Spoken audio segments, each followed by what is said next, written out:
Bentrovati! Proseguono le nostre visite all'interno del Teatro Regio di Parma.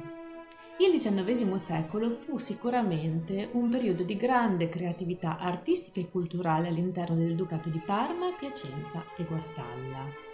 Maria Luigia d'Austria, duchessa dal 1816 al 1847, ispirandosi ai luoghi fastosi in cui crebbe, progettò un nuovo aspetto per la Parma che era stata dei Farnese e dei Borbone, risollevando così le sorti di un ducato piegato dalla miseria. Il messaggio politico liberale della duchessa servì per incrementare l'occupazione e la cultura. Andiamo a scoprire insieme i protagonisti che trasformarono questo messaggio in arte.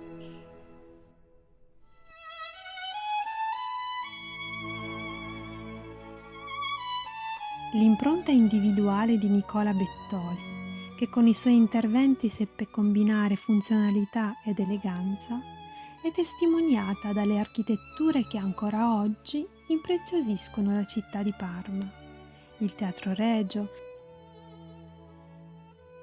il Collegio Maria Luigia, il Palazzo del Tribunale, il Palazzo della Provincia e il Casino dei Boschi sono solo una parte della colossale impresa che rinnovò la città in una cornice di particolare raffinatezza estetica. La collaborazione con Paolo Toschi, promotore della vita artistica parmense, incrementò il rilancio del Ducato a livello europeo, con la riqualificazione degli spazi museali all'interno del Palazzo della Pilotta e con la ristrutturazione dell'imponente Teatro Farnese. La galleria e la biblioteca vennero arricchite da nuove collezioni e grazie al Toschi furono avvalorate da capolavori locali di straordinaria bellezza, tra i quali alcune opere del Correggio. Egli infatti venne coinvolto insieme a Canova nella difficile operazione di recupero dei dipinti depositati al Louvre dopo il trafugamento napoleonico, e questo gli procurò il prestigioso incarico offertogli da Maria Luigia di direttore delle gallerie e scuole dell'Accademia, fino alla morte avvenuta nel 1854. Differente dai due eclettici protagonisti, Giovan Battista Borghesi, pittore riservato e di temperamento timido, nel 1828 iniziò a lavorare alla volta del soffitto, ai fregi dei palchi e al sipario del teatro, facendo rivivere nelle sue pitture miti e leggende degli antichi greci. Nominato professore di pittura all'Accademia di Belle Arti, nel 1838 realizzò uno dei più famosi ritratti di Maria Luigia, primogenita dell'imperatore d'Austria Francesco I e seconda moglie di Napoleone. Sarebbe stata la stessa sovrana, pittrice per diletto, a dare precise indicazioni all'artista per la realizzazione del dipinto.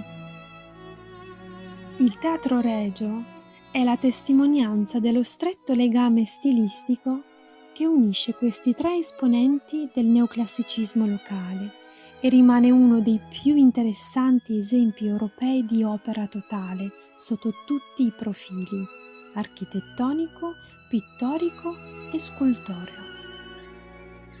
Dai disegni e dalla documentazione storica possiamo risalire alla descrizione dell'originaria sala teatrale, creata dalla loro collaborazione e inaugurata il 16 maggio 1829. Illuminata con le candele, la sala rivelava una decorazione elegante e sobria, differente in ogni ordine di palchi. I fregi monocromi in finto rilievo descrivevano vicende di miti e allegorie, intervallati da stucchi con putti e trofei. I preziosi velluti blu e oro degli arredi in stile impero celebravano i colori degli Asburgo. I tessuti dei palchi, i drappeggi e le poche panche in platea erano elegantemente in tinta. Tutta la nobiltà era raccolta nell'intimità dei palchi e i ceti meno abbienti affollavano il loggione. La struttura della sala ne rimarcava le divisioni ben distinte. Il sipario dipinto dal Borghesi, preparato per l'occasione, rappresentava il trionfo della sapienza in una grande scena mitologica, ritraendo Maria Luigia nelle vesti di Minerva, esplicito elogio al suo buon governo e al suo sostegno alle arti.